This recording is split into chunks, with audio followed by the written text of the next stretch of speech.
This is Breighlynn Polk interviewing Reverend Dr. John Mendez for the HBCU Radio Preservation Project. It is currently 11:13 a.m. Eastern Standard Time on Thursday, November 14th, 2024. This interview is being recorded at Airfluence Studios located in Raleigh, North Carolina. Can you please start by stating your full name and your relationship to WSHA and/or Shaw University? My name is John Mendez, and I attended Shaw and graduated from Shaw in 1972. And I was present, a student, when the radio station was first implemented at Shaw University. So it's been a long time. Yeah. Thank you for that. And we'll get a little bit more into your involvement as a student at Shaw University during the time that WSHA was established. But first, we want to get a little bit more about who you were before you attended Shaw University. So can you please tell me, if you are comfortable, the full date and where you were born? I was born January 7th, 1950. At Sinham Hospital in Harlem, New York. I grew up in Harlem and the Bronx.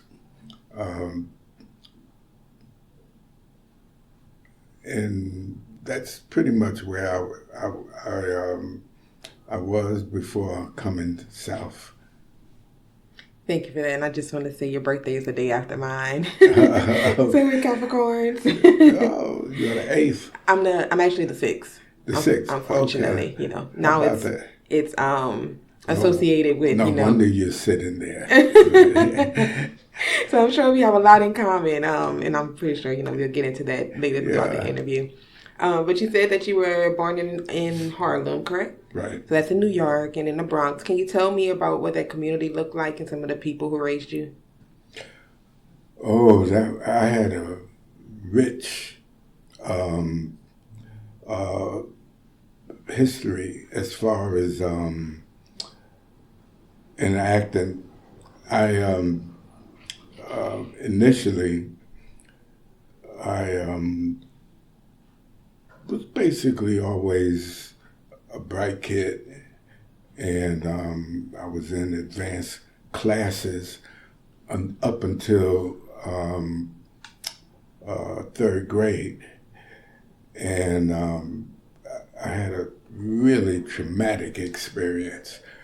I was in the way the school system worked, the advanced classes, 3-1, 3-2, 3-3, 3-4, up to, let's say, 3-9 or 4-9, which were the slowest of all the classes.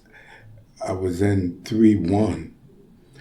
At the end of the school year, teacher wrote the names of all the students going to 4-1, 4-2, and I didn't see my name. And then finally she wrote my name after she said, "We have one going to 4-9. Everybody's looking around. I'm looking around, like trying to, who would that be? And then she wrote my name on the board. That literally just about destroyed me. I was humiliated, I was embarrassed, and I was terribly angry. And for most of that summer, nobody could really quiet me down. When September came, school began, I would run away. I refused to go to that class. And that went on for about 2 weeks. And then I remember the assistant principal negotiating with me. They put me in 4-3, which was good, but the teacher did not want a student coming from 4-9 into her elitist class. So I stayed in the hallway more than I actually stayed in the class.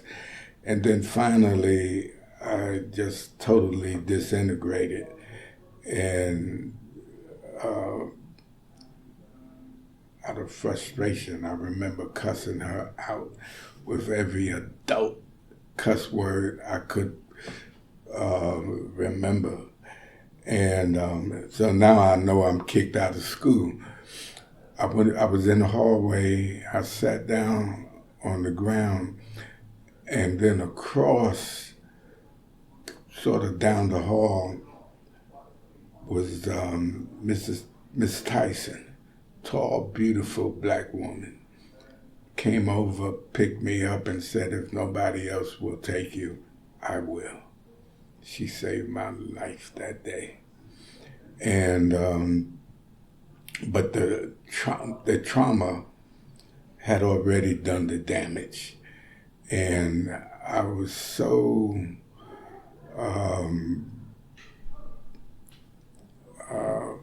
what you might say, a loss to myself. I didn't at the time know how to get back, so I started gangbanging, my brother and I no longer wanted to associate with other smart kids. You know, your self-esteem is gone. And then I was fighting a lot. And then one Sunday I went to church. I heard Martin Luther King was supposed to be preaching at my church in Harlem, Mount Olivet Baptist Church, a great church. And he could not make it that Sunday. He sent Fred Shuttlesworth in his place. That was where I needed to be. After I heard Shuttlesworth, I couldn't fight anymore. And I walked away from a gang fight. I couldn't fight, and I never came back. And then I started getting involved in civil rights, and I was trying to organize folk in my community. I was listening to Malcolm when he had his rallies, and the other thing that was interesting about it, we had a community then, so that middle-class blacks lived in the community along with working-class blacks, and so that you got a lot of that influence. Like, for instance, 3 doors down from, and this was when I was living in East Bronx. At that time, I don't know if you familiar with beatniks. Mm-hmm. Yeah, he was a beatnik and a jazz fanatic. He introduced me to jazz, and he used to take me with him. We'd go down to some of the clubs. I had a mustache, so nobody asked me about my age. And I was listening to John Coltrane and Parker, everybody. And that's how I got into it. But the influence from different people in the neighborhood, in the community, they all took an interest in me, and including my church, and people were saying, I didn't find this out until I was an adult, that they made a conscious decision that they were not going to lose me. And I got so involved in my church at the time, and I got close to my pastor who mentored Martin Luther King. He was close to their family. And he had the church to send me to the Baptist World Alliance Youth Conference in Bern, Switzerland. Mm. And I toured London, France, Paris, and Rome during that trip. And I say this because it took years for this to actually flourish and fulfill that sense of destiny. But it was only 2 speakers I remembered, continue to reflect upon over the years, who were speakers at the conference. One was Sam Proctor. And I even remember the sermon he preached on the Good Samaritan. It was awesome. The other person was Dr. Paul Tournier, who was a psychiatrist. And he was the first person to really inspire me to take an interest in psychology. But, and I'm just figuring this out within the last several months, why I didn't major in psychology. I was more influenced with philosophy and whatnot, but yet I was unconsciously acting it out because within the influence, and particularly during the Black Power movement at that time, I used to listen to the discussions, debates, etc. Muslims were very strong then, but the whole concept of internalized oppression.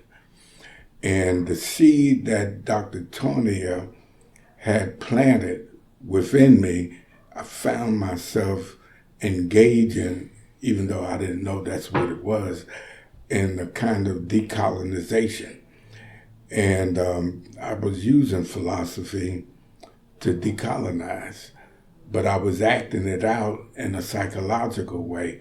For instance, I was impressed with Socrates' concept of the allegory of the cave. And I used that to talk to different people in the neighborhood, in the community, who, like the people in the allegory, were brainwashed,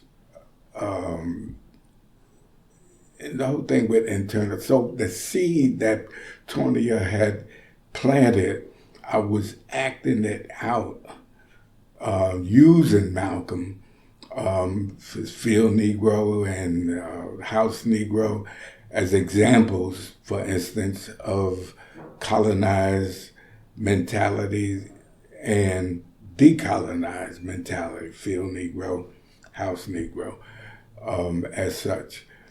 And the Black Power movement had a lot of influence on me as well. And many of the adults at that time, I remember Sonia Sanchez, Nikki Giovanni, all of them had emerged. So in a real sense, at that point, I had become or developed a Black nationalist consciousness. Took that to Shaw University. And once I got to Shaw, I got involved with SNCC and other organizations, and then the Pan-African movement emerged, and Malcolm X Liberation University, I connected with that. We developed Sabu and then Yobu, and I was active in all that. I was organizing students and led many marches down Fayetteville Street. I was freshman class president, then became student government president. And by that time, I was pretty much involved in movements around the state and then national movements, as such. So that's sort of a quick summary. Yeah, and I appreciate that. So it seems like, you were brought up in a community that had a lot of social justice advocacy going on. So it kind of followed you throughout your life from what I'm seeing. Right. Absolutely. So You talked about a little bit about your community, but who raised you as far as like family? I know you said that you had mentors and different people who kind of took you under their wing, but specifically as far as your family unit, what did that look like? Yeah, my father was working class, very much involved in the union, but also he grew up in a tough way. Mm-hmm. Him and his brother were gangsters, so to speak, and my uncle, his brother, was executed in Sing Sing, and my mother, as we were talking, from Magnolia, Arkansas, and Texarkana, Texas. She lived a while in Dallas. At that time, they trained people to teach, even though they didn't have full degrees as such. And she was one of those. And I remember going to Arkansas one time. I took her back. She did not want to go back. They were farmers. They ran away from that cotton and never returned. But I did take her back. And there were a lot of older people who were her students.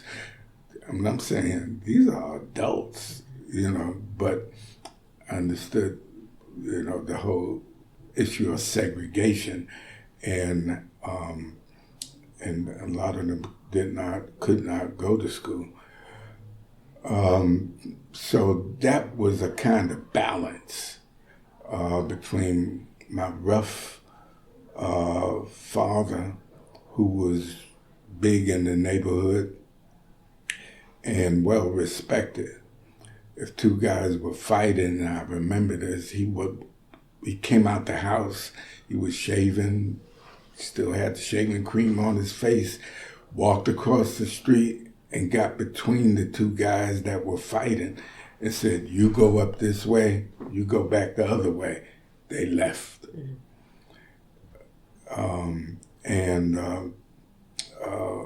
He was somewhat abusive, but he'll give you the shirt off his back. And I always felt like I inherited his manhood. Mm-hmm. And he loved my mother, took good care of them. They were married over 60 years. And just before they passed, they would come down to visit me at different times. And I remember taking them to the supermarket.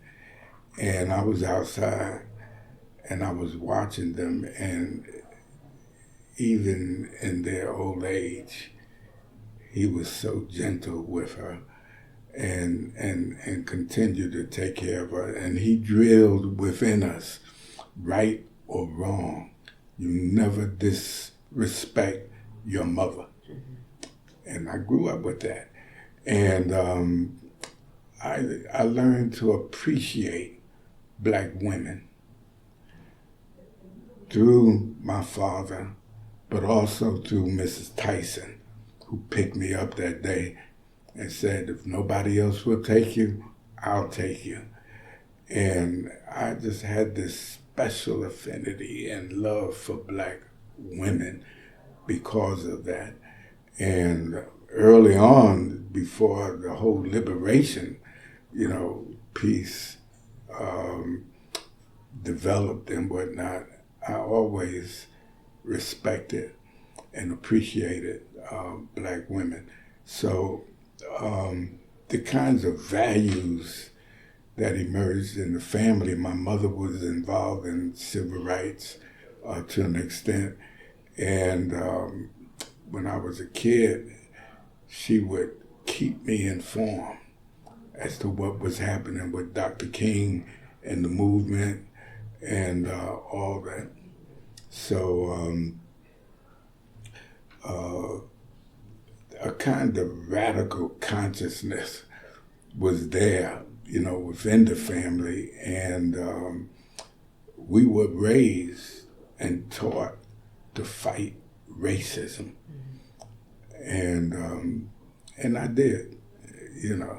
It was, and then being a part of a great church, both of them were involved in, with Dr. Clay Maxwell was the pastor. But people like Dr. King, Benjamin Mays, all of those, I got exposed to early. And within the neighborhood, I decided I wanted to be a preacher like them and be a civil rights leader and all that. And so my mother really encouraged this, so I got to know many of the great civil rights leaders, preachers, and Dr. Sam Austin out of Brooklyn became a mentor to me, and he was connected with everybody. And then when I came up to North Carolina, I aligned myself with Dr. Charles Ward, who pastored First Baptist Church up the street here. He was ordained with Dr. Martin Luther King. So I left New York, came right back to a similar situation here in the South, and always had good support. But it began with both my mother and father. And my father only had a 6th grade education, but he demanded that we take education seriously. It seems like you were instilled with some great values. Do you mind me asking your parents' name? Huh? Do you mind me asking your parents' name? No, my father was Arthur Mendez and my mother was Bobby Mendez, Bobby Dread, which was her maiden name. Okay. Yeah. And it seems like your mom, she definitely practiced resistance. She left the South to come to New York. I think that in itself is a great act of resistance, to leave your conditions of oppression and move up north to seek better opportunities, not only for yourself, but for your children. Yeah. Absolutely. So did they meet in New York, your mom and your dad? No. I think somebody introduced them and they were writing letters to each other. The one time they met, the next day they got married. Oh, wow. That's like a storybook love story. I'm telling you, you know, like love at first sight. And I'll be frank with you, I'm still trying to figure out how that happened. Right. You know, my father being as I guess this word, let's just say of a gangster type and rough, and my mother good old Baptist, and they just hit it off, and he had the highest respect for her, and when they really wanted to get something done, she would say, I got this, let me handle this. He let her do it.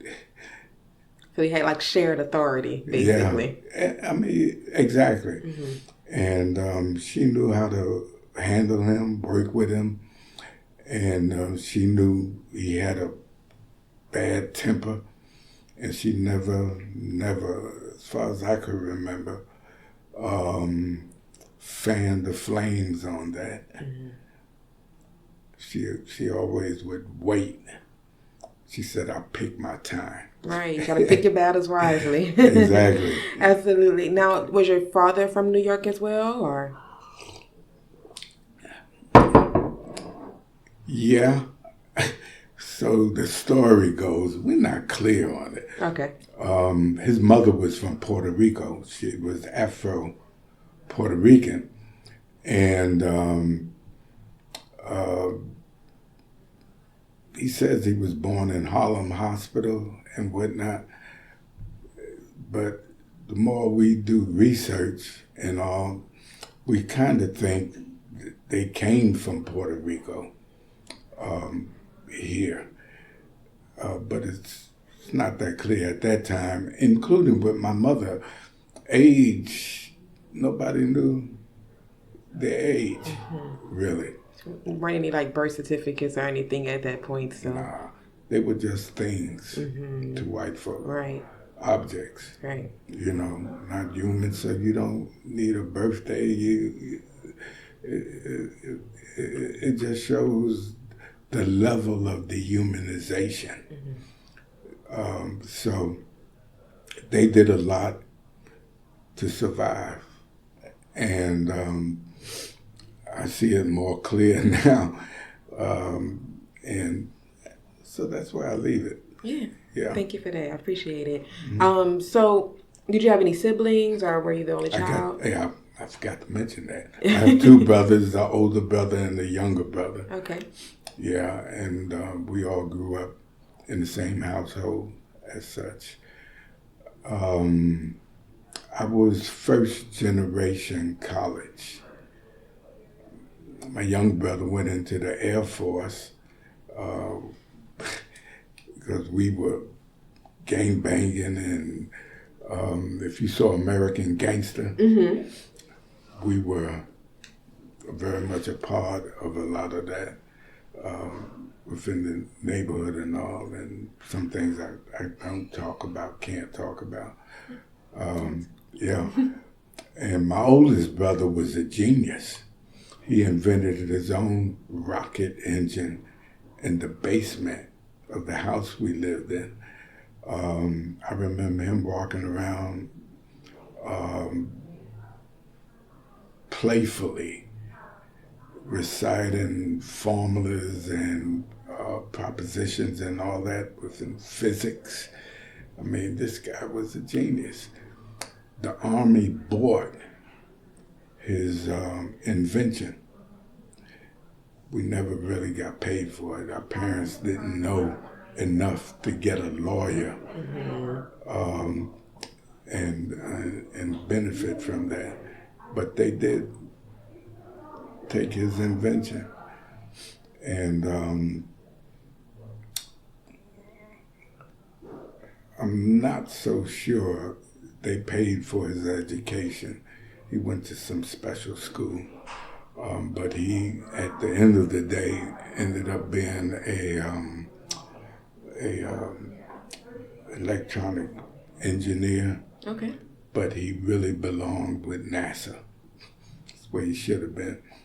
And my younger brother went into the Air Force and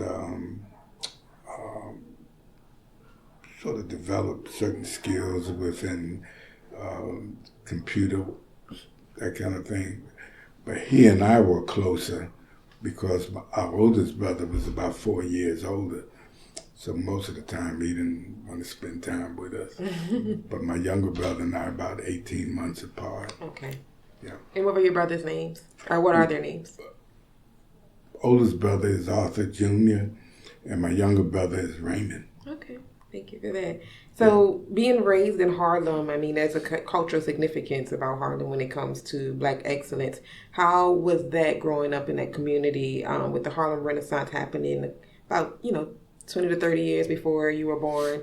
Was there still a resemblance of that when you were coming up in that community? Yeah, once I broke away from the gangbanging and I really got caught up in the cultural life of Harlem, which was rich at the time. I remember I used to, Frank's Restaurant on 125th Street, across from Teresa Hotel, you could catch anybody.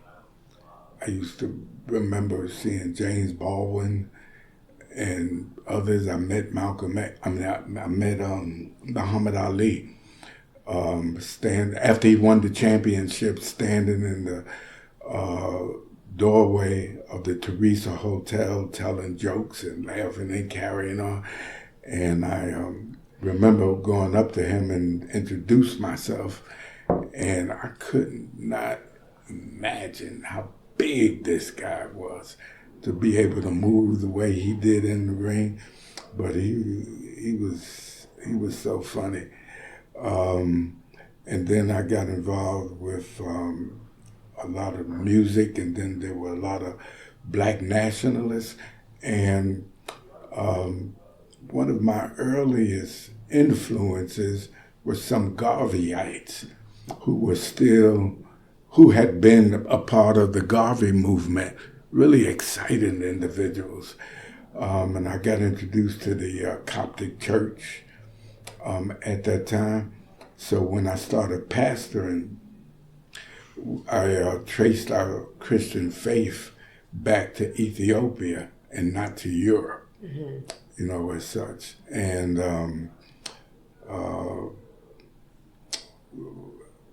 I used to attend a lot of African nationalist programs. I was trying to think of the guy that used to do the drumming, Alatunji, I think it was. Yeah. So at that point,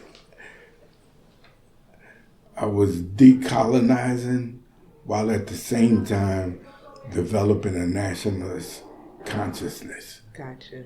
Yeah. And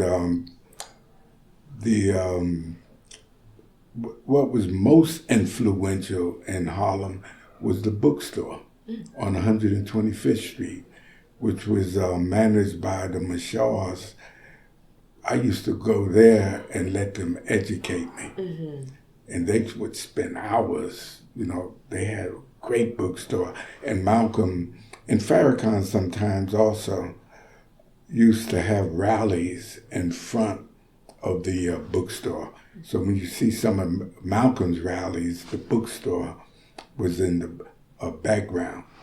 And Minister Louis Farrakhan and I became good friends. And I was about 16. And I would bump into him on 116th Street. And he never dissed me. We talked. And about 3 years ago, before I retired, I invited him to come preach, and he came. And then the last issue of the newspaper, there's a whole thing in there on his visit to our church and whatnot, so you can probably still get that. Yeah, I'm going to definitely have to look it up. And it's the church in Winston-Salem? Yeah. Okay. Emmanuel Baptist Church. But that was an education. So when I got to Shaw, it was very little. Even when I was in grad school, I went to seminary in Atlanta. I started out there. I didn't finish. I became too radical. Was it ITC? ITC, okay. Yeah. I went to Clark Atlanta, so You went? I graduated from Clark Atlanta. Oh, did you? So I'm very familiar with the AU Center and ITC. Right. Yeah, well, I was at ITC, and they used to say, we can't educate you. I can't teach you anything, but it was a great experience. But I became disillusioned with the black church for a time, and I left, came back to North Carolina. That's when I got involved in the labor movement, and then eventually I became business agent for ASME Local 77, the union that Dr. King was marching with when he was assassinated. For the labor unions. Yeah. Yeah, okay. Right, ASME. And I was, we were getting ready to have an election and in the hospital for the workers. And some of the faculty informed me that Howard Thurman was coming to the campus for a week. And they thought we should get together to get his support for the upcoming union election. And we did. We met. I wasn't terribly impressed with Thurman at the time. He was a lot older until I heard him speak that night.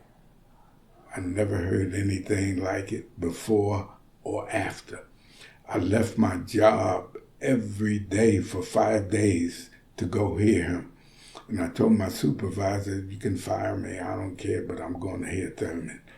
Well, she didn't fire me, but I did go to hear Thurman. Last day we talked, and I, at the time, was carrying I was carrying a lot of burdens and stuff, and I dumped on him. And he persuaded me to go back to seminary and finish, which I did.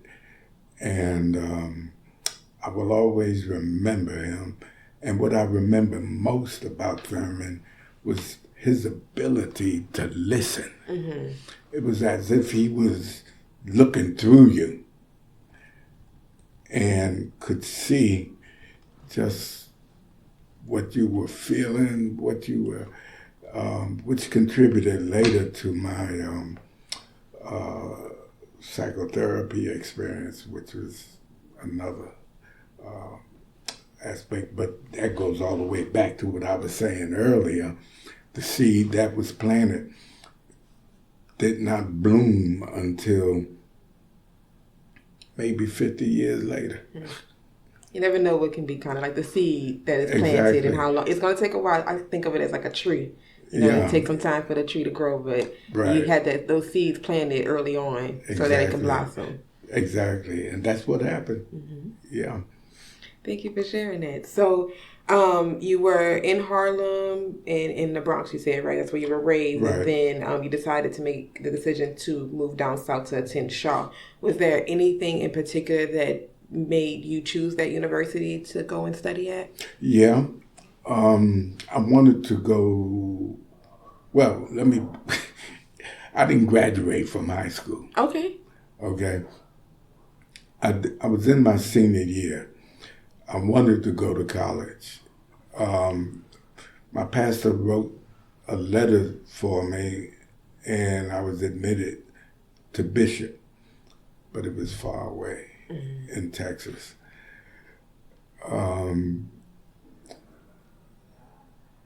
Virginia Union was going to accept me, but they wanted me to graduate first.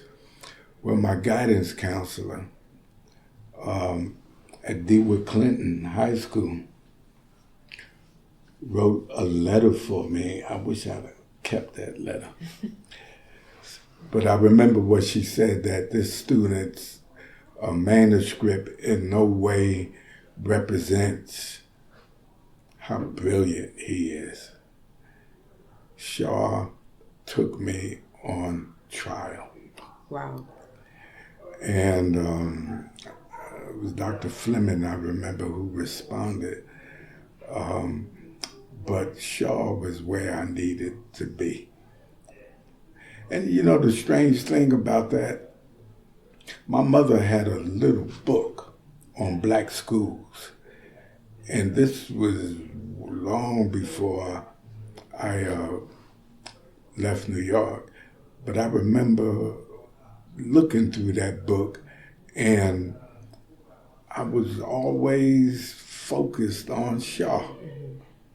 Out of all the schools and all in that little book. And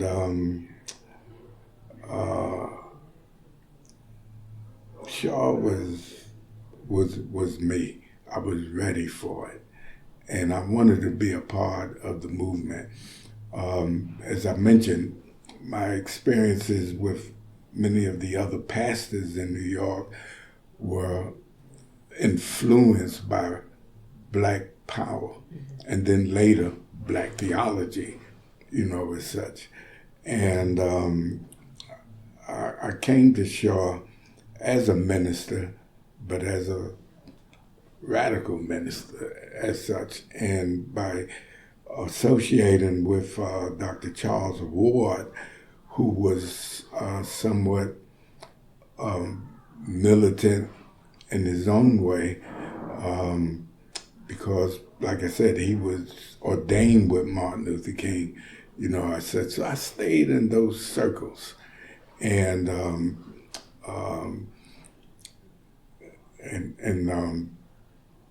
I had model preachers that I wanted to be like, and Sam Austin was one, and I thought he was one of the great preachers. within the country as such. And I wanted to be like him. And his wife used to tell me sometimes when I preach, she closed her eyes, she'd think it was her husband. That was the highest compliment she could have given me, as such. But I stayed within that while at the same time I got into the Pan-African movement and which was the student movement. And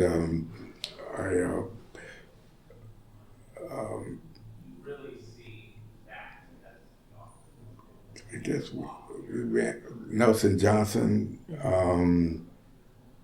Jerry Walker, and Frank Williams and we were all over the state organizing students and getting them involved. And Howard Fuller and Nelson Johnson really taught me everything I know about politics, organizing, and all that through Malcolm X Liberation University and Yobu and Sobu.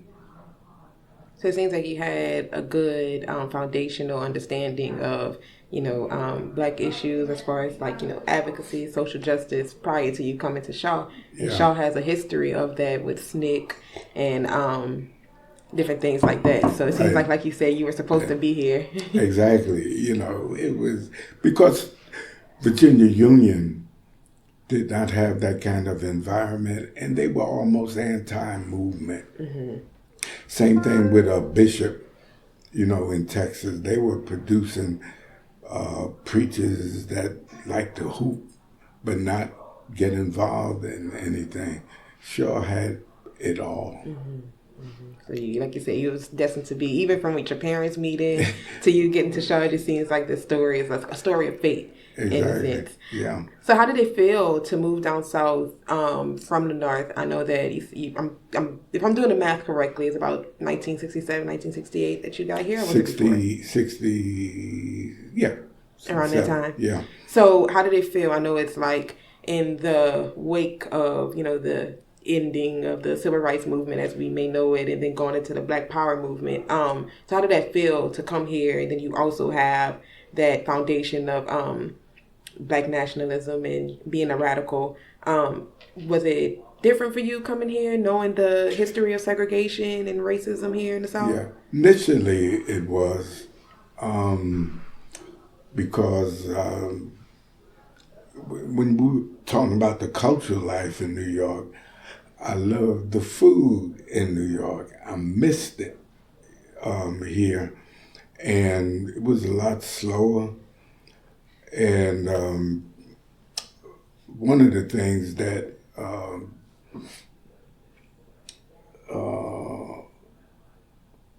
I can't place the time of it that happened, but I took the train down and got to D.C. and we had to change trains. And they had a special car for Black folk, while the white folks still maintained their place, nice place on the train. But I wasn't used to that. I went off. And a lot of the Black folk who were on the train, and I remember them watching them rush to that car. And I'm saying, oh, hell no, I'm not going to that car. And they were begging me to calm down. And what worked was, Black folk took their food, carried their food on the train to eat and that kind of thing. Well, they came out with a plate of macaroni and cheese and chicken and all that. That calmed me down. Some soul food. Yeah, that calmed me down. And I went to the car, but I remember being so angry. I was angry at what white folk had done, but I was even more angry watching Black folk rush to that car and not say anything about it. Right, because you clearly notice it's something wrong, and then you come in here and you probably hearing about like all the different the different things are to advance the Black race in the South, and then you come here and you see that not much has changed. Oh yeah, that kept me in trouble. I'm sure. That's what kept me in trouble. Then being a part of the movement and what have you, I was going after everything. And at that time was the schools were being desegregated. Mm-hmm. Ben Chavis and I worked together a lot in that area. And the first movement was in Oxford when a Black man who had just gotten back from Vietnam was killed by two white men, and they weren't even arrested. And we led a march from Oxford to Raleigh. Over about 2 or 3 days, I organized students to get involved and participate. And at that time, Ben Chavis was leading movements, et cetera. But at first, I really did not like it. But the adjustments I made was predicated on as long as I could fight. Mm-hmm.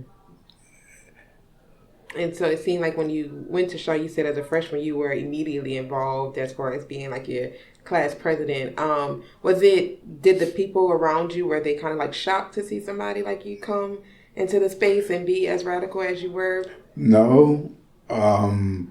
I stood out, but Shaw had a reputation of activism. Right. Long before I got there. The influence of Ella Baker was still, there. And so I fitted in, really. But probably the interesting thing was they weren't used to a lot of the ministers getting involved. Right. And all of a sudden, here comes this guy, out of New York, carrying his own library with him. And I would often challenge them, other preachers, to get involved. Some did, but most of them didn't. Mm-hmm.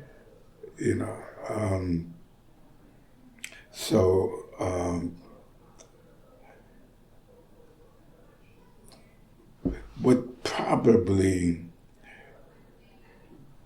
they mostly said about me was that we're not used to a freshman knowing about Paul Tillich, Niebuhr, exposed to that world, which I was before, when I was in New York, as such. I remember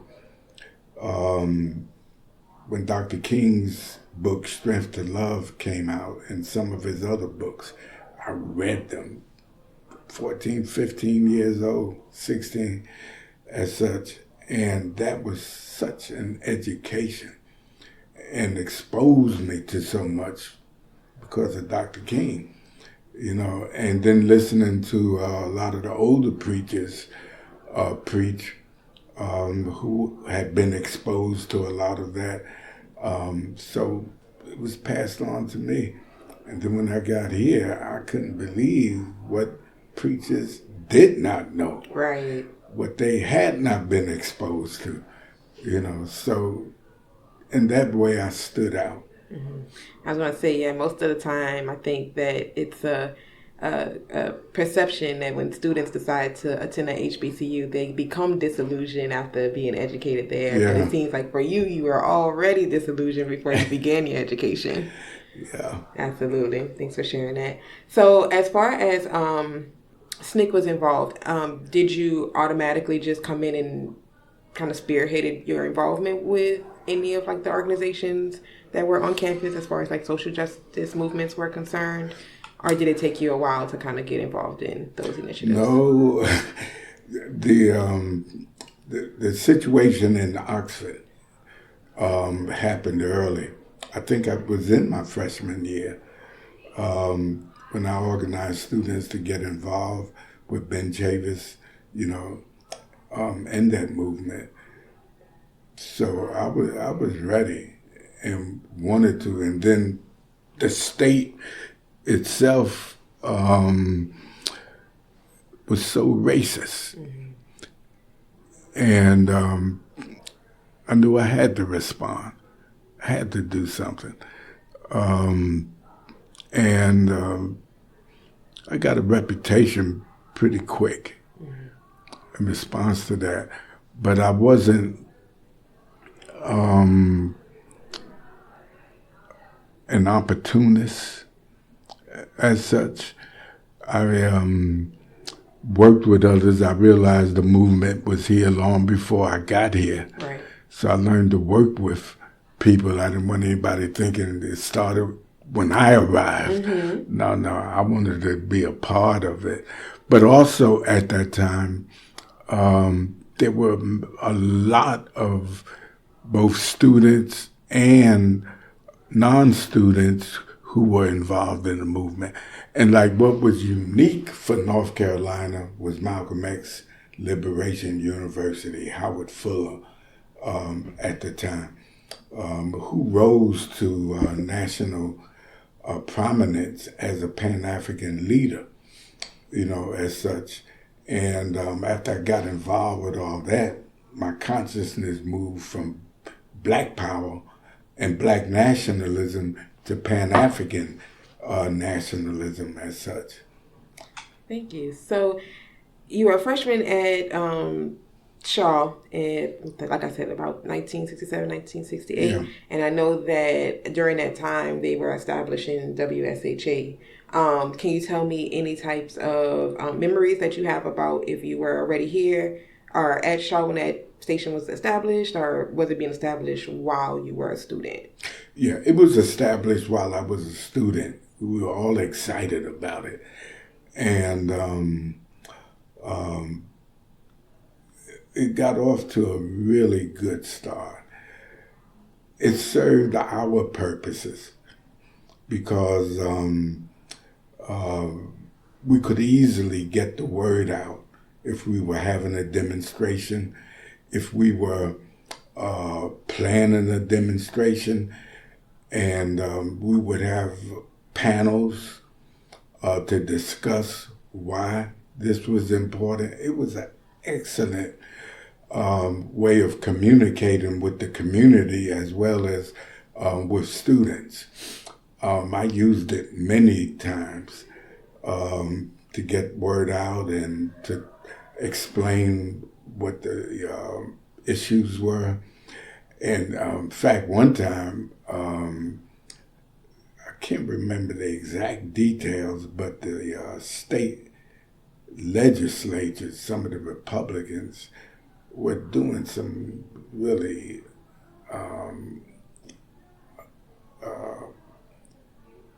evil stuff. And I got on the radio. I was doing commentaries every week. Okay. I went after it. It got to be so big, they started calling me. Oh no, it wasn't me. That was, it was really funny. And then for some, I don't know how they did it, but they got me off the radio. They took me off. So it seems like they understood that people were actually listening to what was being said on WSHA. Exactly. And they didn't want that to get out. Yeah, it was exposing all their crap. Absolutely. Which, I mean, as a medium for communication, especially to the Black community, that's something that they need to be aware of. Yeah.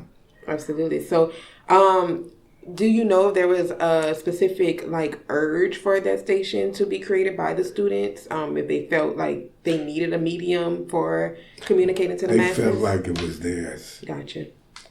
In the real way it was. Mm-hmm. It was used for so many different reasons and met so many different needs. not just for my radicalism, but also it blended in really nice with a lot of cultural kinds of activities and projects, etc. That was, it was the main way, because you couldn't use any other, stations and whatnot, white stations as such. They would not give you time of day. But just knowing you had your own radio station, it met so many different needs. Absolutely. Yeah. And was it more so like student ran the radio station in the beginning, or was it like professionals who came in and kind of ran the station? It belonged to the students. Right. Professionals definitely used it, but the students, they felt like it was their own.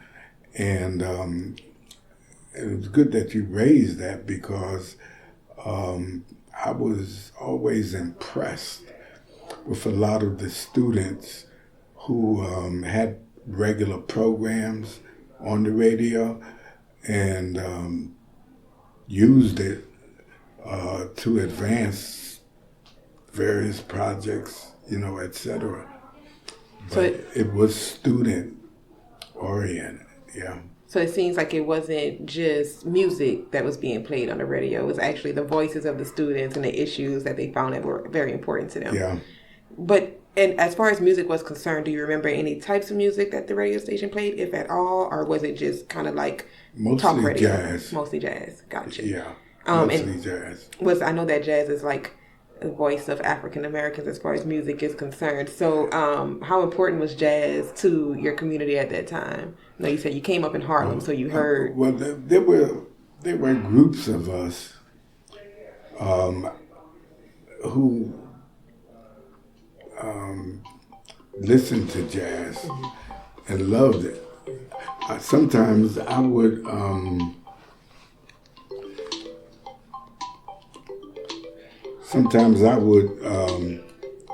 be glad when the weekends come. Be glad when the weekend would come around. I would spend my weekend listening to jazz. And even now, when I get in a serious jazz mood, next thing I know, the sun is coming up. And so much of that goes back to Shaw. Mm-hmm. And I mentioned my next door neighbor who introduced me to jazz, but I brought that with me. But also, Shaw played jazz all the time, and it was great. And I'm looking here. I have a mouse pad from WSHA that I was given, and I see that the I'm guessing their motto is the station that serves the community like no other. So do you believe that was true for WSHA at the time? I know that community is probably like the students, but outside of the university, how was the community reception to the station? Yeah. That's why we used the radio station to reach the community. Right. And I was trying to think of a good example. When we had the African Liberation Day, for instance, in D.C., Howard Fuller had gone to Mozambique, came back, and everybody knew about the war in Vietnam, but few people knew about what was happening in Southern Africa, mm-hmm. with Mozambique and Angola and Guinea-Bissau, South Africa, Zimbabwe. All those countries were either occupied by white regimes or still colonized. Gotcha. And we used the radio to educate the community. And when Howard Fuller had gotten back from Mozambique, we organized to have what we call the African Liberation Day in D.C. We turned out 80,000 black folk for Africa. And it seems like the radio was a way of being able to organize. I took 3 buses from Raleigh. Wow. That's beautiful. Thank you for that. I mean, I'm not from here, but I know that, you know, it has a cultural significance to the black community here. That's how we educated and reached the community. Mm-hmm. You know, and I was doing a lot of organizing at the time. And who that said they were, the lady. Phyllis? Yeah. She's from here. Right. Mm-hmm. And she went to Elo. I'm not sure it was. Yeah, whatever it was. I spoke there. Oh, wow. And when I got finished, the National Guard and everybody came out. That was around 72. Okay, so around the time you graduated from Shaw. Yeah. Yeah. Yeah. So you're on fire, I'm sure, right. after you left Shaw. Absolutely. But we turned out 80,000 folk for Africa. Yeah. And the radio played a big part of that. Yeah.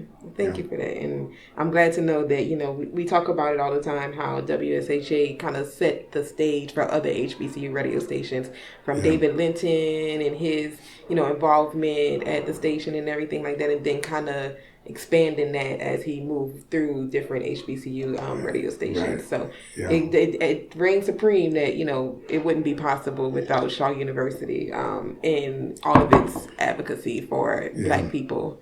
That's why it broke my heart to hear that they sold it or whatever. Mm-hmm. You know, you just don't do things like that. You don't do that, you know, not for a profit anyway. We don't, you know, and people that make those decisions are generally people that hadn't been involved in anything. But,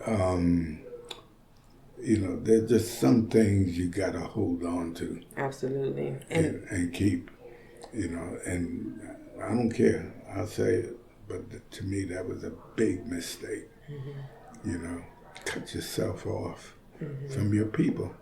Yeah, and especially through the airways, a way that they are able to be made aware of what's going on in the communities that they live in. Mm-hmm. Yeah. Thank you for sharing that. I know some people are kind of, you know, finicky if they want to get into, you know, their sentiments after the station closed. So it's good to know that, you know, you didn't agree with it, especially saying that the people who maybe had a hand in that making that decision probably had no types of relationship to the station and what the station has done for the community. Thank you for sharing that. And that's a mission for this project, is to be able to highlight stories like yours so that we can bring forth the cultural significance of WSHA in case it was ever forgotten. So thank you. So you graduated from Shaw University in 72, and then did you immediately start I know you're already a minister, but did you immediately go into divinity school to? I worked maybe a year or so. I had gotten a job at a mental institution.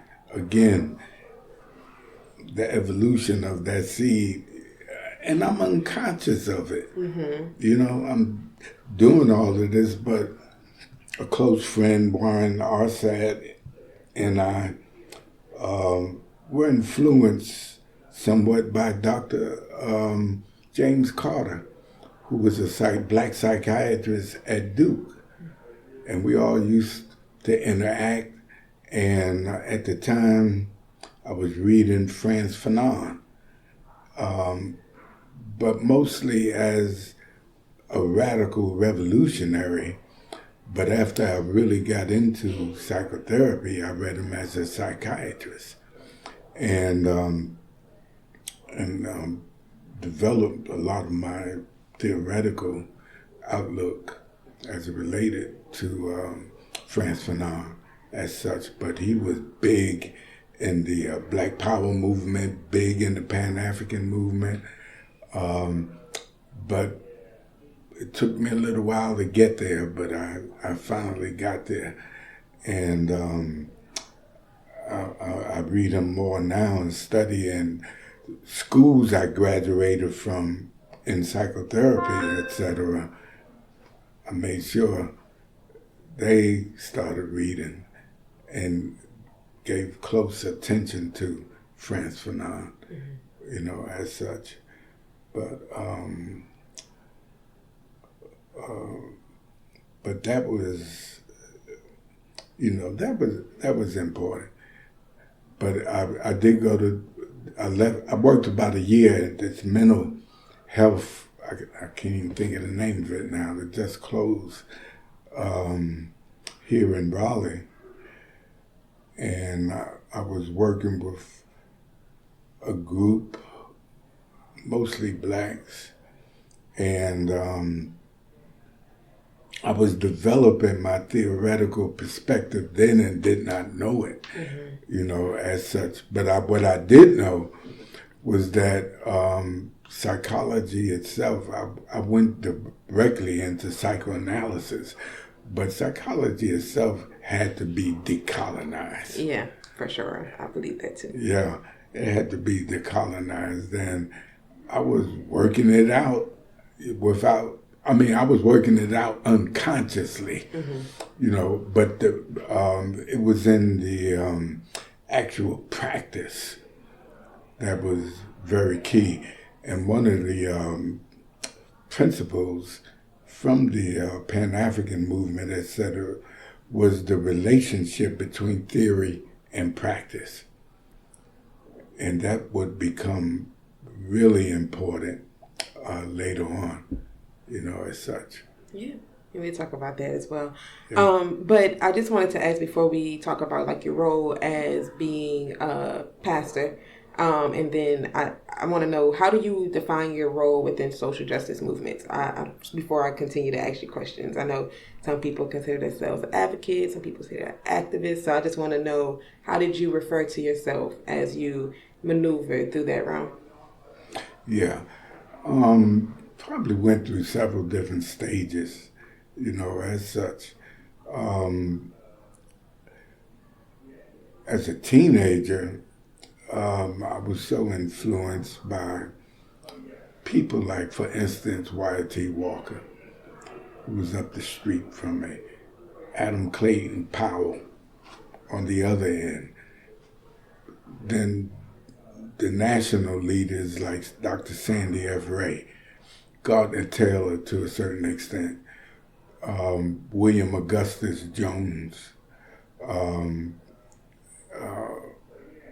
Fred Sampson, and especially Fred Shuttlesworth, and Martin Luther King. The times that I met him, and I was a protege of Oakley Maxwell, as I mentioned, and these guys would stop by the house because I was working at the house, cleaning and doing whatever he needed. And it would not be unusual. And he would let me sit in the meetings and listen to them talk. And a lot of the older guys later liked me and trusted me because I could keep my mouth shut. And but what I got from them, no seminary on earth could have given me that. And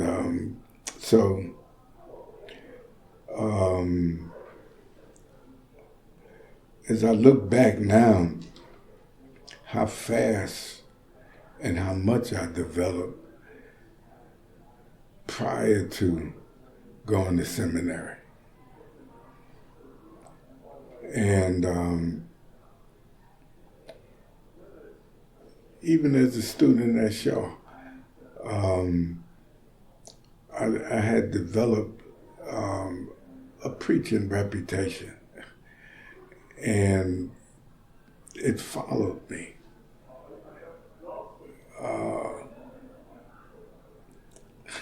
I remember one time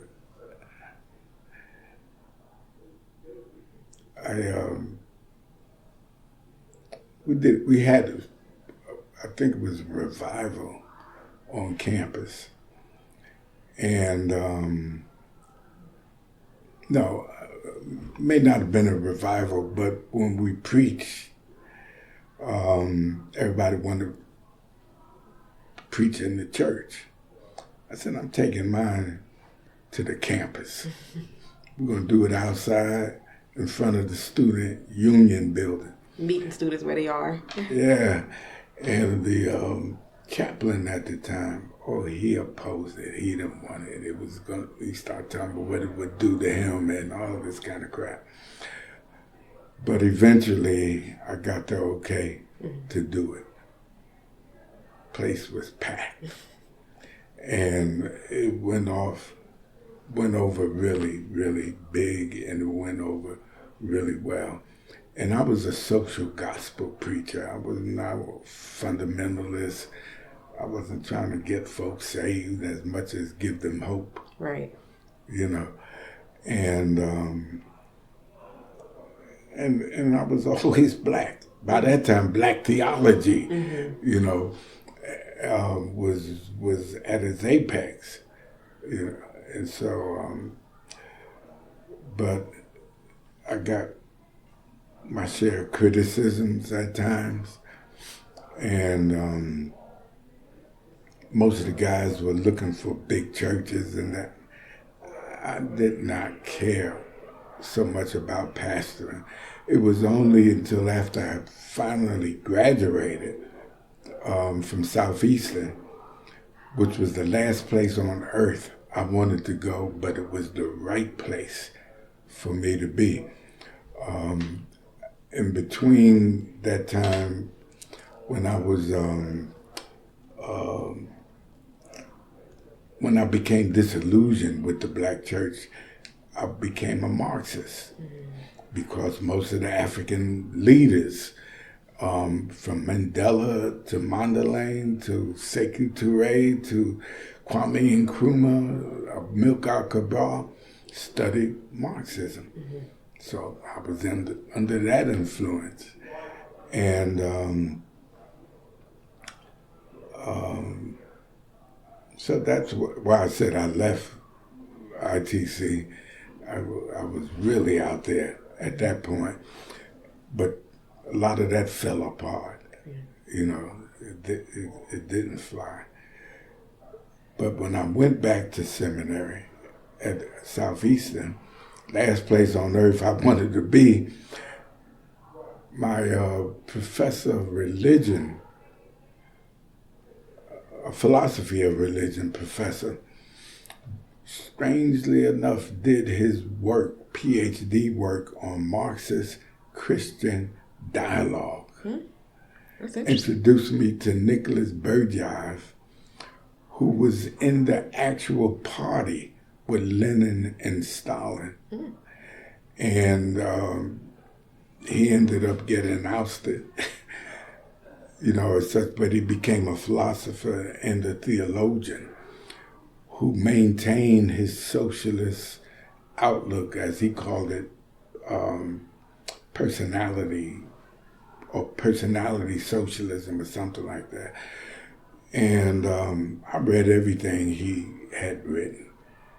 And it was liberating because what happened with a lot of guys who became disillusioned in the movement would go to the right and become fundamentalists, very conservative, and right-wing. I knew I wasn't going there. So, but that was a very important transition in my life that kept me from going there, but I was able to maintain a radical outlook. And then when I started pastoring, you know, I could take that with me, you know, as such. But it turned out to be really where I needed to be. I was interested in and embrace what I call process philosophy and process theology. A new guy had come on the faculty who had just graduated from Harvard and was a process theologian. Boom. Everything I wanted was right there. All right, so we talked about your approach to you being a pastor, as far as something I read in the article. It considered you to be an outspoken advocate for social justice. So can you explain what that actually means to you? Yeah, by the time I started pastoring, I had all this history of involvement, going from the Black civil rights to the Black Power movement to the Pan-African movement to Marxism, and then back to the church as such. And Howard Thurman really played a big role in getting me back into the church and into finishing seminary, as such. But despite what happened in a lot of the movements, I never lost my zeal for social justice. I just had to find some new ways to do it. And while I was in seminary, I started pastoring a rural church in Wendell, about 15, 20 miles from here. It was a small country church, but it's the place. They raised me and prepared me for pastoring. And I stayed there about 6 years before I was called to Emmanuel in Winston-Salem. They didn't know about my radical history or whatever. Well, they probably never would have called me. But I came in 1983. 84, in the middle of my honeymoon. Everybody liked me, had this nice pastor, he could preach and all that. The Darrell Hunt thing jumps off. Young black man, 19 years old, accused of killing a young white female news reporter and editor. I knew Larry Little over the years. He organized the Black Panther movement in Winston-Salem. And when I got here, we sort of associated, and there were others. But I was determined to be cool, pastor this church and not get involved in a lot of stuff. 84, this jumps off. Larry tells me, John, he didn't do it. I know him. Well, given our relationship, if Larry said he didn't do it, I believed him. So the next thing I know, I'm involved, and I'm chairing the Darrell Hunt Legal Defense Fund or League. And this incident divided the community. And white folk, oh, he's guilty. Had the first trial, all white jury, found him guilty. And now, a black man being accused of killing a white woman, he didn't have a snowball chance in hell. Especially not with an all-white jury. With an all-white jury. They found him guilty. And everybody's, why are you still, holding on to this? And da-da-da-da-da. Well, at that point, I'm fighting the police now. And I'm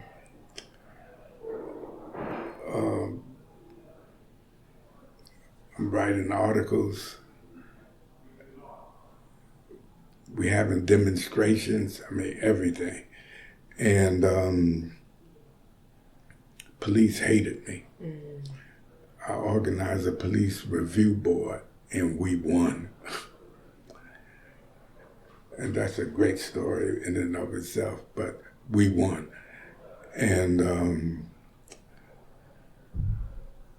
after 19 years, make a long story short,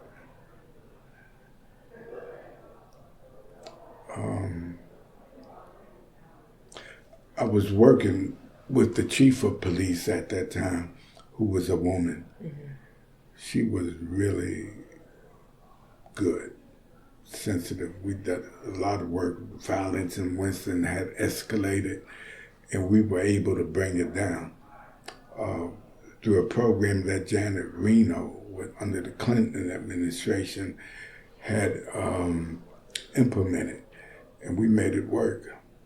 So we reduced violence within the community to almost zip. That's beautiful. And my friend, who has since passed, Steve Fales, in High Point, did hit 0. We were very close, but we brought it way down. And I remember my colleague, close colleague, Carlton Eversley.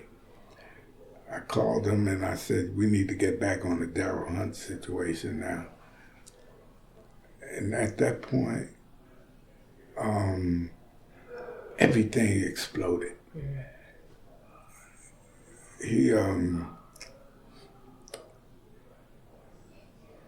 We got the DNA evidence back, and it said Darryl was not the one. They kept changing the theory of the case to try to make it seem like it was him. Yeah, so well, maybe the one judge said maybe he raped her but didn't ejaculate. And we were in court, and I turned it out, and it kicked me out the court. But at this point, Chief Davis is her name. Said, let me put one of my best detectives on this. We didn't want the police to have anything to do with it since they had framed Darryl. And the district attorney, they knew he was innocent. They wanted Darryl to lie on one of his friends who they really wanted. He refused to do it. They said, if you don't accuse your friend or whatever of this particular crime, we're going to put it on you. Right. Which is what they did. And at the same time, and this I have not yet gotten over, they went for the death penalty anyway. So we got through all that, but then she said, let me put my best detective on this. She did. He went downstairs, got some cigarettes, left them. He smoked them, came back for the butts, sent the butts to the FBI. The wreck hit. He was about to be released from jail. He had been in jail, the real perpetrator of this crime. And they wanted to change the theory of the case again. And this time I said, y'all change it, we're going to burn this city down. So he didn't change it, I'm sure. And so they backed off. And he was released, I think it was 2004. And we had a press conference at the church. And I think we had every kind of religion represented. The night before, I wanted to be in something spiritual. And no church was open. But 2 Buddhist priests were at Winston-Salem State. I said, I'm going to listen to them. I went there. I was really, really impressed. I really liked what they were talking about. It was, boom, right on the head of where I was at that point. And then I talked to them afterwards and told them about the Darryl Hunt situation and invited them the next day to the press conference. They came. And they were so moved by it, one of them came down the aisle, took off his shroud, and placed it around Darryl. And I let them close the service out. It's beautiful. And I'm sure it was a great commemoration. I mean, not commemoration, but just like an honor for him to be able to have his freedom knowing he didn't commit that crime. Exactly. Yeah. And it was a powerful experience. And Darryl hit the road running to save others. He didn't just like get his money and go on about his business, but he used it to try to save others who were in similar situations. And he wanted to give me some money. I said, Darryl, that's your money. Right. I said, I don't want it. I said, you keep it. And he insisted. So finally I said, because at that point I was undergoing my training in psychoanalysis and psychotherapy. I was at, I think it was Institute of Contemporary Psychotherapy, Psychoanalysis. And I said, okay, I'll tell you what, let's do this. Don't give me the money. Send it to the school. I will, because he organized the Darryl Hunt Project where when people were coming out of prison, he was able to get them jobs. And then at the same time, we organized the project to keep them from going back to prison. I said, I'll do all your counseling for you for free. That's a fair trade-off, okay? You send the money to the school, I'll do your counseling for free, which I did. Thank you for that. So as a pastor and a social justice advocate, did you find that the lines kind of got blurred whenever you advocated for causes that other people may have considered worldly? I mean, yes to your question. Winston was interesting because there have been various movements. The Ministers' Conference, there were a couple of individuals who were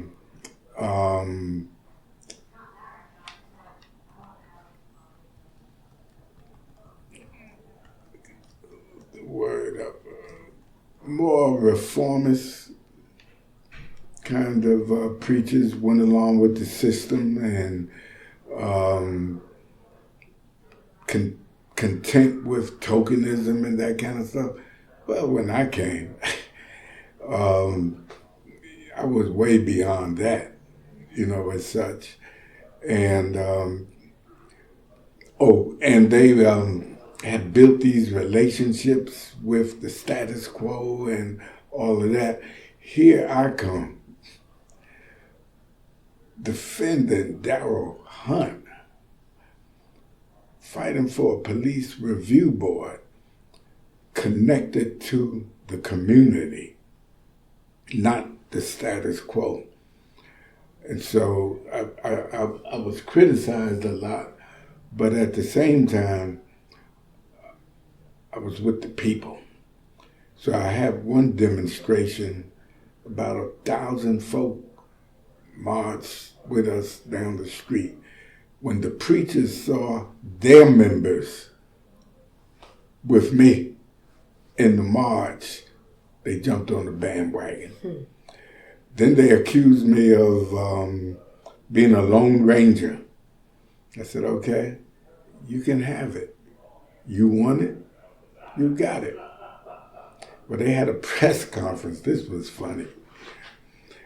And the media tore them up. They didn't know how to respond. I was sitting in the back. One of the pastors said, "We got Dr. Mendez back there. Come on up." I said, "Nope, I'm not going up." Accused me of being a Lone Ranger. You got it. The media tore them up. The next meeting at the ministers' conference, one of the pastors "Well, we're glad to have somebody like Dr. Mendez." Gave it right back. But we among the Baptists, I always felt there were just so many things that were unfair. Mm-hmm. So some of the newer guys that came, and like Dr. Chern, Carlton Eversley, Fales, we turned it around. Mm-hmm. I had already proven that I was internationalist, interdenominational, as well as interfaith. Mm-hmm. And when I allowed the Buddhist priests to close out a meeting, the guys criticized me. "You should have gotten one of us to close it out." Yeah. But anyway, we broke new ground in so many different areas. And I really got criticized when I invited Minister Louis Farrakhan. I was going to ask, how was that, being that, it's the Nation of Islam coming into a Baptist church? That was one of the most powerful services we ever had at the church. Muslims and Christians worshiping together. And Minister Farrakhan cried like a baby that morning. But what he did with young people that morning was amazing. And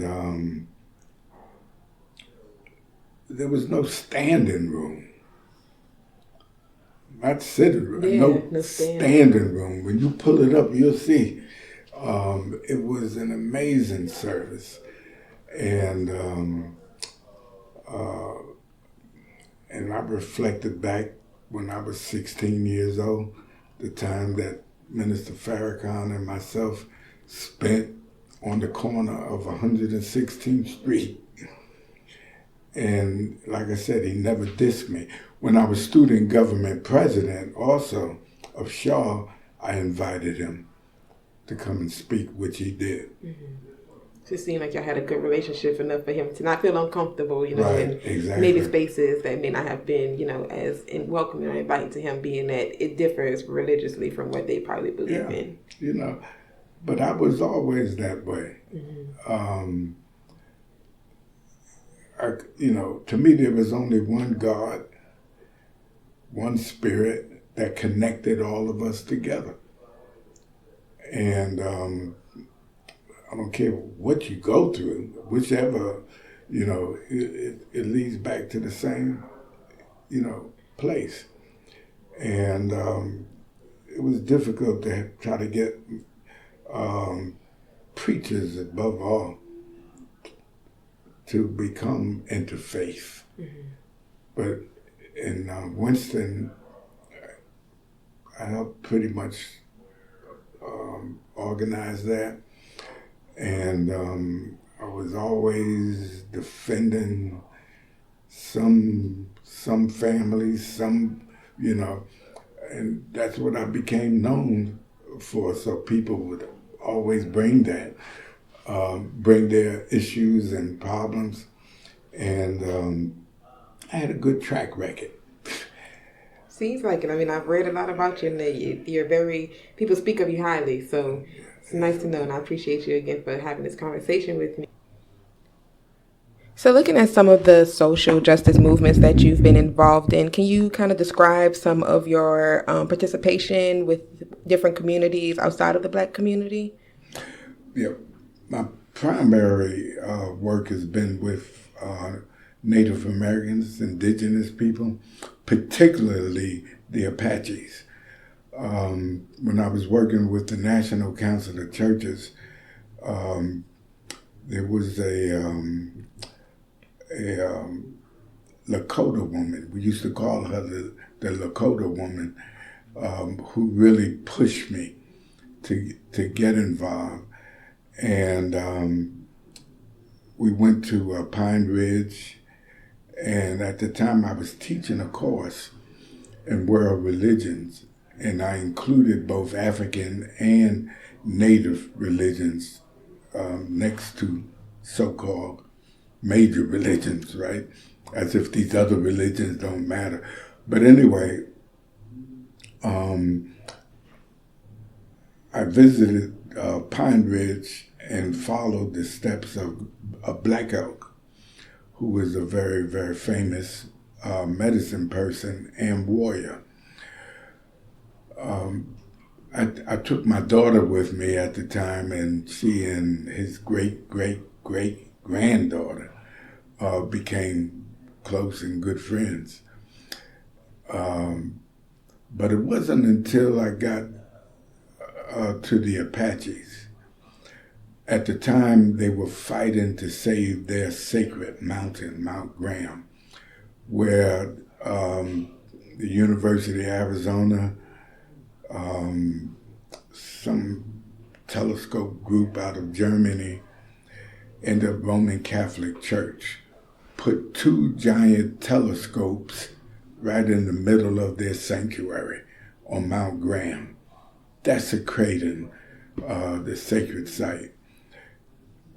That was the first time I went out there, and I had no intention of going back. But we negotiated for them to have a special ceremony on the mountain.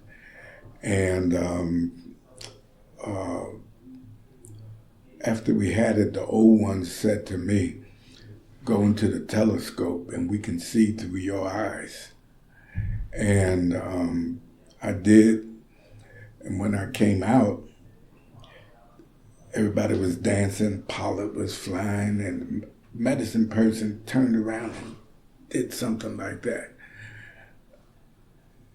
Something ran through my body, and I couldn't explain it. I had a good idea what it was. That's why I say one spirit that connects all the other spirits. And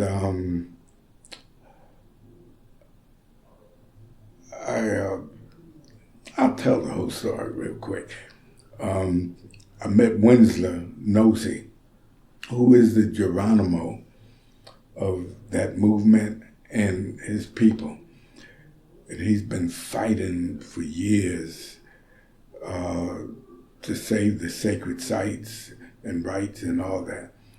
But anyway, I was speaking for the group, "Your struggle is our struggle," and da-da-da-da-da. Watch what you say.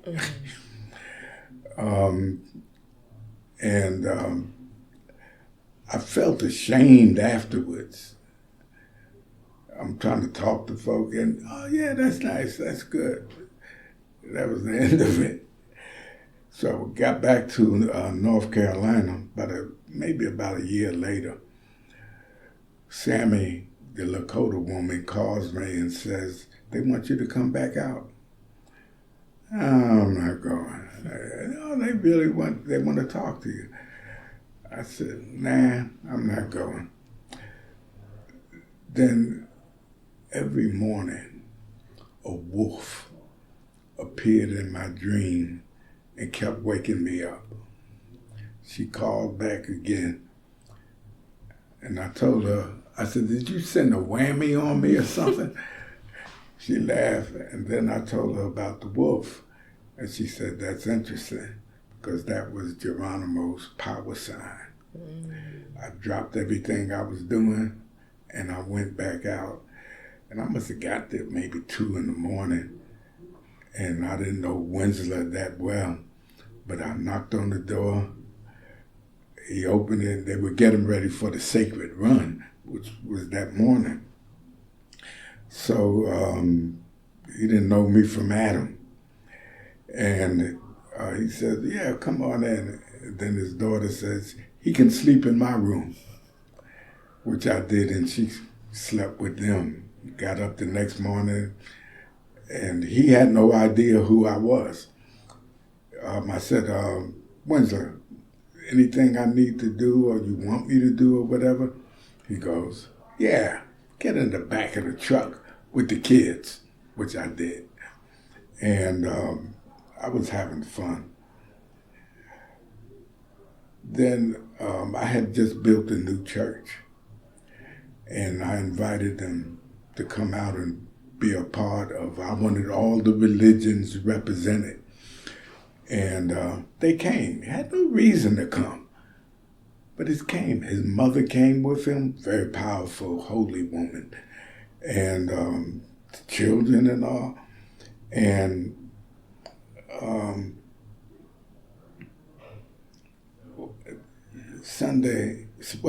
Saturday night we had all the spiritual choirs. These are the folk that sing that music without instruments and whatever. Powerful stuff. They loved it. Next morning we get to church. They still don't know who I am. And I got somebody to sit with them so they wouldn't feel isolated or like strangers. And they expected me to come back and sit with them. Instead, I come out in my African garb, opened up the church service, and everybody goes, who is this guy? And then his wife goes, and you made him get in the back of the truck with the children. They started beating up on him and whatnot. And he goes to Sammy like, why didn't you tell me who this guy is? You know, we don't. If she says, that's John, he likes it just like it is. He's not going to tell you or brag about, you know. So I started inviting them to come. I introduced them to movements, civil rights, you know, leaders and all of that. And I said, Winslow, what you need is exposure. He was a genuine, authentic leader. I mean, no joke about it. And got involved with the Poor People's Campaign. I helped to organize that with Dr. Barber. And Dr. Barber gave him an opportunity and provided him with a national stage. Now he's all over the place. And we're trying to save Oak Flats, which is a very sacred site that's been in the tribal history for over 1,000 years. And McCain got some company out of Australia, Resolution Copper, and England, who want to dig for copper, take over the land, and will destroy it along with the sacred sites. So Winslow's been leading that movement for a long time. And I always tell him, you're my leader. I'm not here to take over anything or whatever, but just to help. We become like brothers. And he'll come all the way out here just to check on me. Really? See how I'm doing. But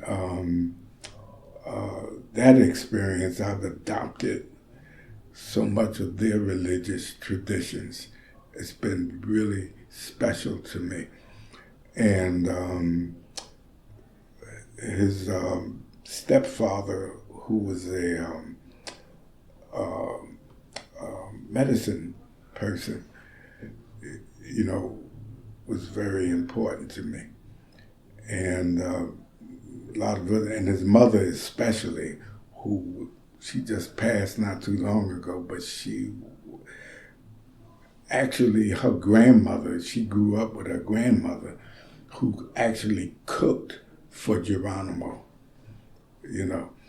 and she knows all the history, traditions, and unlike a lot of native traditions lost their language, lost their traditions, the Apaches, like black folk, practiced it at night.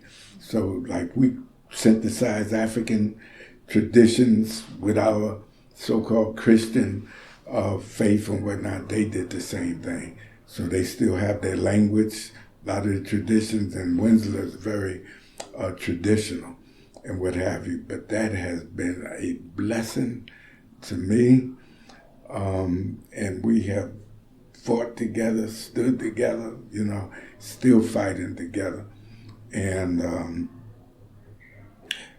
we need to support Native people in their struggles to keep their sacred sites, and more importantly, to save the land, save the environment. He's very big on that, because we lose water, we are going to be in trouble. And if Resolution Copper has their way, that whole area will lose their water. And for Native people, waterways has always been a big part of their culture. That's right. Yeah. Absolutely. Thank you for sharing that. Yeah. So what did it mean to you to be an advocate for different communities and organizations who may have had like different cultural backgrounds or experiences than what you came up into as like a black nationalist and Marxism and things like that? Yeah. I didn't care. I always look behind that. One of the things I forgot to mention, and when I came to Emmanuel, Dr. Tyrone Pitts, who was working with the National Council of Churches, had a special group of folk together of the National Council of Churches, the Racial Justice Working Group. Again, when I first got to Emmanuel, first year, he invited me to be a part of that. Then I became a part of the World Council of Churches and the Black Theology Project with James Cone and Jeremiah Wright and all of us. That was basically what I set my agenda by, and our ministries within the church. So it seemed like it was way out, because hardly any of the other ministers were associated with the World Council or the National Council or many of these other groups. And then I started working with,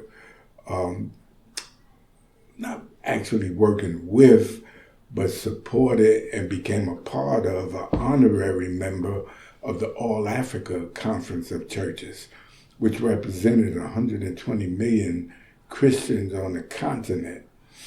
And I hosted a delegation of one year, and this is back in the 80s. And then I went with them to New York. They were visiting, and I was arguing for every special somebody that comes either goes to New York, Chicago, DC, or LA, but do not come to the South. Do not come to North Carolina. So I made such a good argument, they started sending. That's how I got the delegation. After they left, they sent me a ticket to come to their board meeting in Madagascar. And I was the first black pastor to address their board meeting in Madagascar at that time. They were building a new headquarters in Nairobi. And I had our church raise some money, to support that. And I stopped, they meet every 5 years for their big convocation. The last one I was at was in Uganda, and I preached the opening sermon. for that. But the relationship between All Africa Conference of Churches, World Council of Churches, is two things. One was that they organized, I forget the name of it, for Martin Luther King to have a base to work from. And then they were very big behind Nelson Mandela and the whole South African movement. I got involved with that, and I met Bishop Tutu and Alan Bosak, brilliant pastors, preachers, and organizers, and certainly paid a dear price, to end apartheid in South Africa. But I was pretty much involved with that in the middle of it.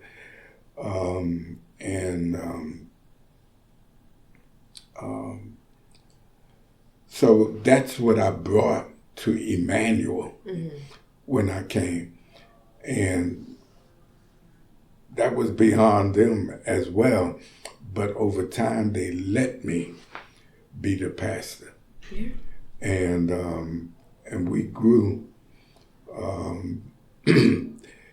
And we were unique in so many ways, because of that. But I set my program and agenda predicated on World Council, National Council, All Africa, brought that back. Mm-hmm. So that helped us to be really progressive.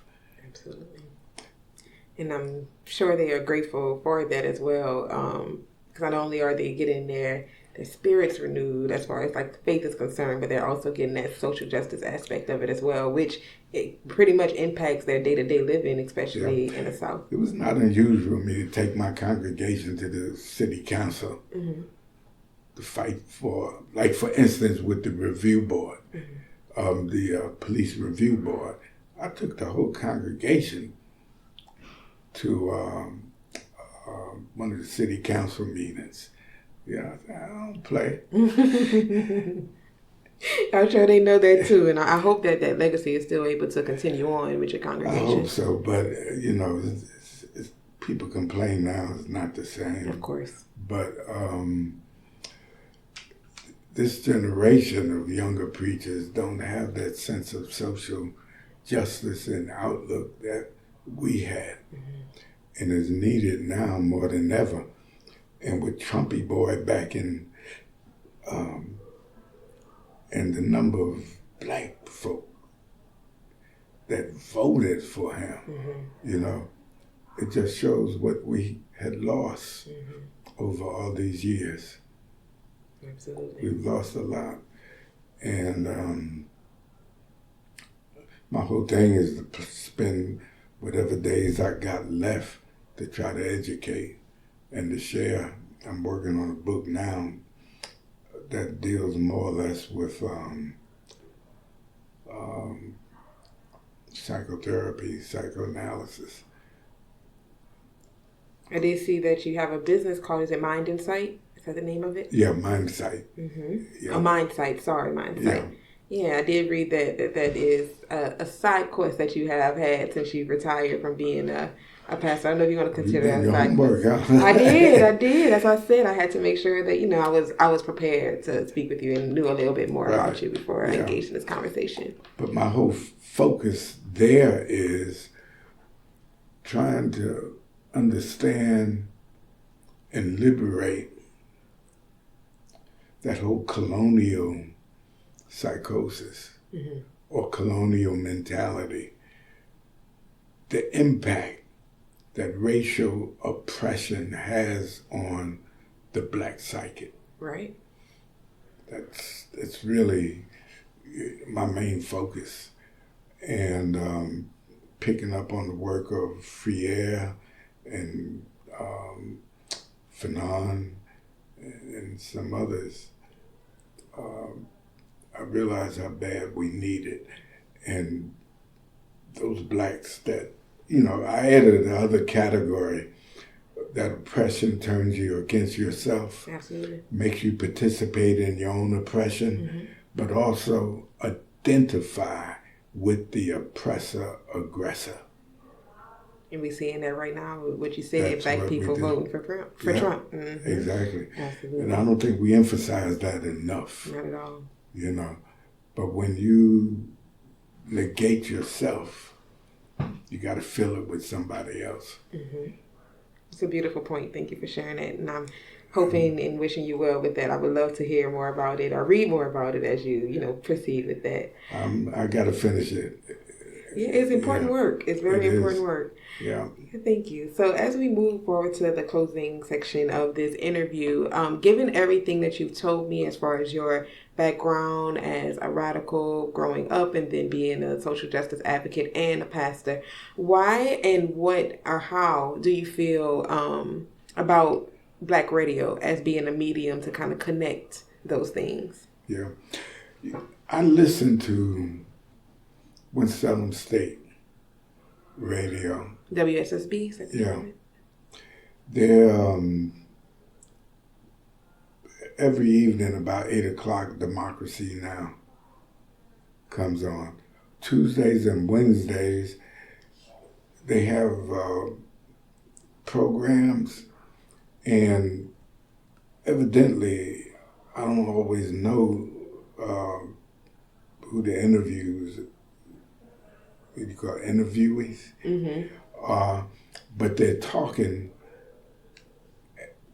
they're out of my tradition, okay? They're out of my tradition, and I listen to them, and they're, it keeps me on top of what's going on. I say that to say we need, every Black school ought to have a radio program. Absolutely. I'm not a student, but I'm listening to those programs. I even used to listen to the president. He had a special program he did in the afternoon, and different people he interviewed. But it was a way of staying on top of what's going on in your city, Absolutely. What's going on in the community, but also the broader perspective. It's beyond the city, beyond your state, but what's going on in the world, to get that analysis. And if anything is missing right now, is the analysis, how to think about all this stuff. Growing up, it was always there. But in the absence of that now, and you're not going to get it from the white media, so in the absence of the Black media, there's nothing. Right. And that's the importance, like you said, of these mediums like Black radio stations, HBCU radio stations, because there only are 29 right now that we know of that are still on air. Oh, really? Compared to like the 109 HBCUs that they have here in the States. But what we strive to do is to be able to help them to be able to survive, because a lot of these stations are always getting threatened to be, defunded or off air and things like that. So as you said, these stations are necessary to be able to push forth awareness of Black issues. Absolutely. Yeah. We need it really bad now. And you can expect Criminal 47 to attack all of this. Yep. Got to do it.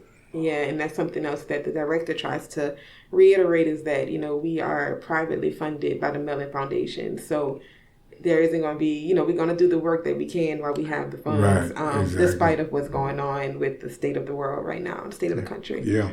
And plus people don't like to read anymore, and don't have the patience to listen and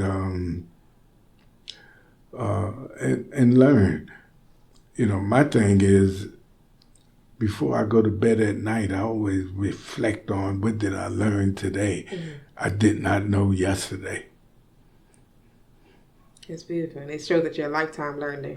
Absolutely. You know, there's plenty.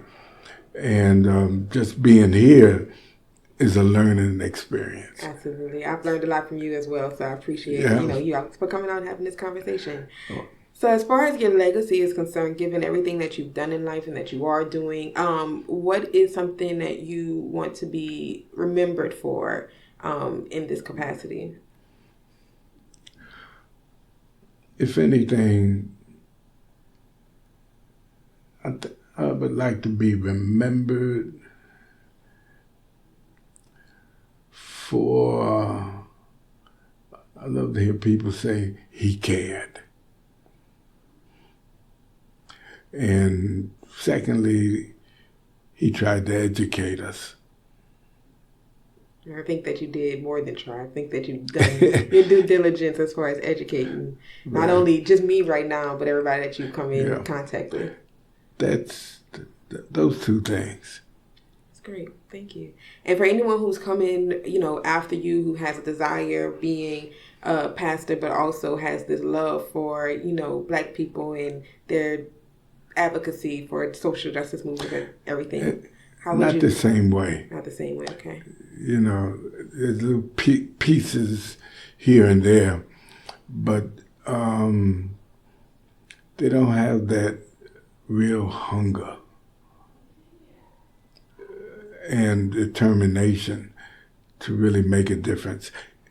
Let me put it this way. I think people are more interested in titles and recognition more than work. Absolutely. Practice. I think it's a Capricorn thing because I'm kind of the same way. I don't want to be recognized. I just want to do the work. Exactly. Because I'm one of the amazing things after I retired that happens. I never looked back to see and understand what I had done. After I retired, I'm sitting in a restaurant, either reading or eating. I go to pay my bill. Somebody paid it already. And I mean, this happens all the time. I bump into folk, a lady a few weeks ago. Man, what you did for this community and da-da-da-da-da. I never looked back to see what I had done. And people come up all the time, man, I was on my way to jail and you did something. I don't even remember, But I feel good about that. You should. Yep, I feel good about that. My biggest struggle now as I get older, dealing with all these handicaps, crap like that. I don't mind getting old, but it's so inconvenient. It takes courage to get old, But if I can, share, leave. I tell my friends we all have the same anxieties, that this is a time for us. We're not going to do much more, but it is a time to pass on. And I appreciate you. Educate. Yeah. Yeah. You've done that in this interview. I mean, it's been, it hasn't been a lifetime of, us speaking to each other, but just within this time frame, I feel like you've definitely educated me on a lot and inspired me to read more. I do read, but you inspired me to read even more than I do already. Well, I appreciate that. Yeah. I appreciate it. Of course. And no, there's no substitute for reading. Not at all. Not at all. I'm learning that more and more. Nope. So, as far as this project is concerned, something that we like to ask each storyteller is what I call you all. How do you feel about initiatives like the HBCU Preservation Project? HBCU Radio Preservation Project. Why do you think that the work that we are doing here is important to the HBCU radio community as well as just to Black people in general? Yeah. History is transforming, and that's what you're doing. And we like to think that we are also disrupting the traditional narrative of history as well by telling these stories of HBCU radio culture. No, that's transforming. That's power. Thank you. That's power. And it's so badly needed right now because the attack, or let me put it this way, the intent is to keep folk ignorant. The more ignorant they are, as Frederick Douglass learned, the more dominated you will be. Mm-hmm. One of the things I love about Frederick Douglass is when his master found out that his wife was teaching him how to read. His first anti-slavery lecture came from his master, who chastised his wife in front of him, saying stuff like, knowledge makes one unfit to be a slave. After that, he was really hungry to be free. Mm-hmm. Absolutely. That's a word. For sure. Something that more people should be cognizant of to understand that the masters don't want you to be educated because you're harder to control. Yeah, that's what, when the black movie Black Panther came out, young people were so inspired. They started dressing in their dashikis and African attire again and whatnot. When I went to see it at the movie, there were two young women in front of me, young girls, teenagers, hair braided nice, and had African attire on. And I said, who braided your hair? She said, we did. I said, nah, I don't bet. They were ready to whip my behind. And then I started affirming them. And they loved it. Mm-hmm. On the heels of the Black Panther, they redid the movie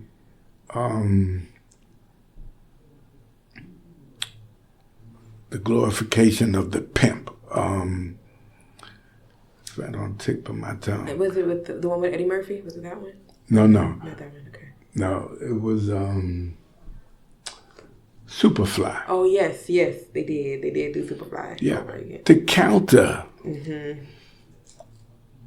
You see what I'm saying? Mm-hmm. They purposely do this.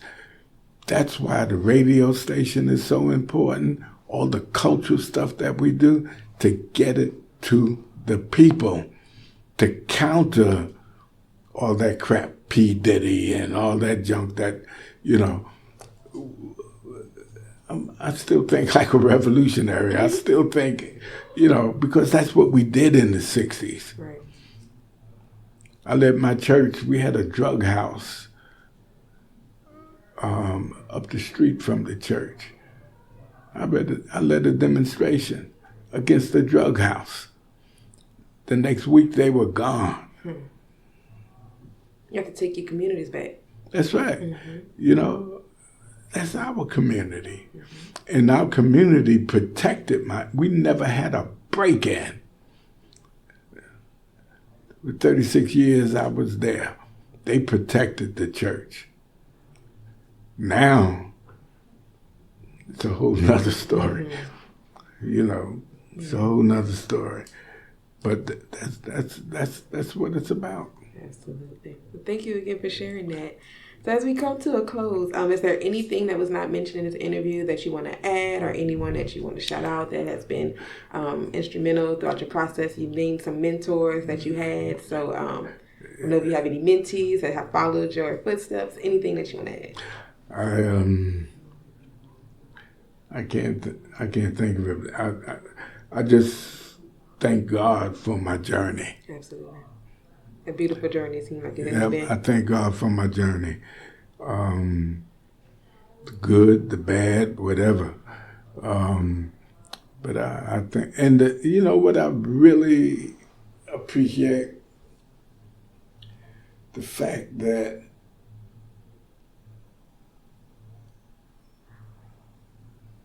I never compromised. Even in the failures, and this is the value of studying real revolutionaries, whether it was Mandela or Kwame Nkrumah, Sekou Touré, Amilcar Cabral, all of that. By reading and studying their biographies, Winnie Mandela, Sonia Sanchez, you know, etc. The fact, even when you face failures, you knew you weren't a failure. But I was able to hang in there.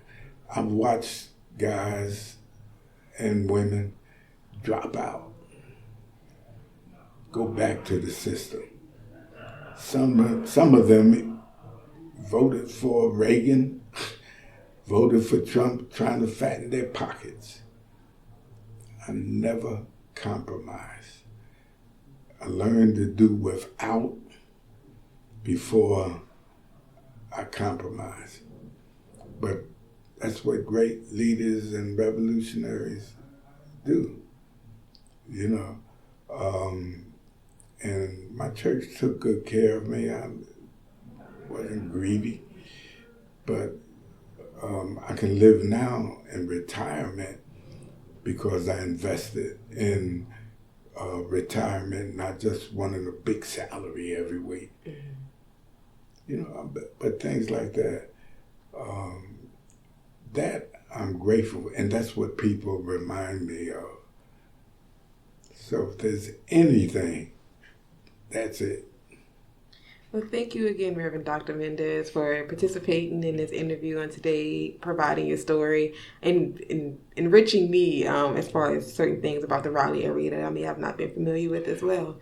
Thank you. You've been beautiful. Thank you. And on behalf of the HBCU Radio Preservation Project, again, I want to extend out thanks on behalf of our team. All right. Thank you. No problem.